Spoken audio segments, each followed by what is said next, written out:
കണ്ണൂർ ചൊക്ലിയിൽ മരത്തിൽ നിന്ന് വീണ് പരിക്കേറ്റ പറക്കും അണ്ണാന് ചികിത്സ നൽകി. ചികിത്സയ്ക്ക് ശേഷം അണ്ണാനെ നിരീക്ഷണത്തിനായി മാറ്റി.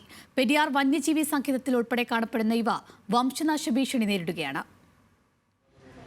ചൊക്ലി നെടുമ്പ്രത്തെ വീട്ടുവളപ്പിൽ മരം മുറിക്കുന്നതിനിടെയാണ് പറക്കുമണ്ണാൻ താഴേക്ക് വീണത്. വീഴ്ചയിൽ കാലിന്റെ എല്ലൊടിഞ്ഞു. ഇതോടെയാണ് വനം വകുപ്പ് ഉദ്യോഗസ്ഥരുടെ നിർദ്ദേശപ്രകാരം മൃഗസംരക്ഷണ പ്രവർത്തകനായ ബിജിലേഷ് കോടിയേരി സ്ഥലത്തെത്തി അണ്ണാനെ ആശുപത്രിയിലേക്ക് എത്തിച്ചത്. മരം വെട്ടുമ്പോൾ പെട്ടെന്ന് തെറിച്ച് വീണ് അതിന് കാലിന് ഫ്രാക്ചർ ആയിട്ടാണ് ഇതിനെ കിട്ടിയിട്ടുള്ളത്. അവർ കണ്ണവ റേഞ്ച് ഫോറസ്റ്റ് ഓഫീസർ സുധീർ സാറിനെ വിവരം അറിയിക്കുകയും സുധീർ സാറിൻ്റെയും സെക്ഷൻ ഫോറസ്റ്റർ ജിജിൽ സാറിൻ്റെയും നിർദ്ദേശത്തെ തുടർന്നാണ് ഇതിനെ റെസ്ക്യൂ ചെയ്തത്. വലിയൊരു രീതിയ പ്രശ്നമില്ല എന്നാണ് ഡോക്ടർ പറഞ്ഞിട്ടുള്ളത്. ഒരു 3 ആഴ്ചയോളം ഇതിൻ്റെ കാല് ബാൻഡേജ് ചെയ്തിട്ടുണ്ട്. ഉയരം കൂടിയ മരപ്പൊത്തുകളിലാണ് പാറാൻ എന്ന് പ്രാദേശികമായി വിളിക്കുന്ന പറക്കുമണ്ണാൻ കൂടൊരുക്കുക.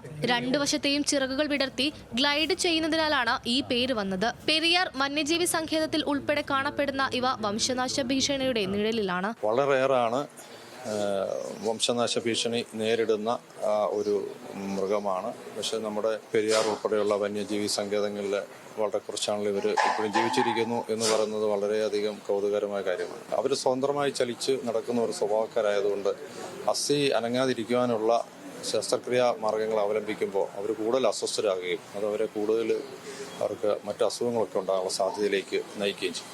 അപ്പോൾ അതുകൊണ്ട് വളരെ ഭാരം കുറഞ്ഞ ഒരു പ്ലാസ്റ്ററിങ് രീതിയാണ് നമ്മളിപ്പോൾ ചെയ്യുന്നത്. ഇപ്പോൾ 2 ദിവസം അങ്ങനെ അതൊന്ന് ശരിയാകുമോ എന്നൊന്ന് ശ്രമിച്ചിട്ട് മറ്റു കുഴപ്പങ്ങളില്ല, സങ്കീർണതകളൊന്നും കാണുന്നില്ലെങ്കിൽ അത് തന്നെ തുടർച്ചയായിട്ട് ചെയ്യാനും, അല്ലാത്ത പക്ഷം ബാക്കി ഉചിതമായ മറ്റ് കാര്യങ്ങൾ ചെയ്യാനാണ് ഉദ്ദേശിക്കുന്നത്. കണ്ണൂരിലെ ജില്ലാ വെറ്ററിനറി ആശുപത്രിയിൽ ചീഫ് വെറ്ററിനറി ഓഫീസർ പി ബിജുവിന്റെ നേതൃത്വത്തിലാണ് ചികിത്സ നൽകിയത്. 3 ആഴ്ചത്തെ നിരീക്ഷണത്തിന് ശേഷം ആരോഗ്യം വീണ്ടെടുത്താൽ ആവാസ വ്യവസ്ഥയിലേക്ക് തുറന്നുവിടും. ന്യൂസ് മലയാളം, കണ്ണൂർ.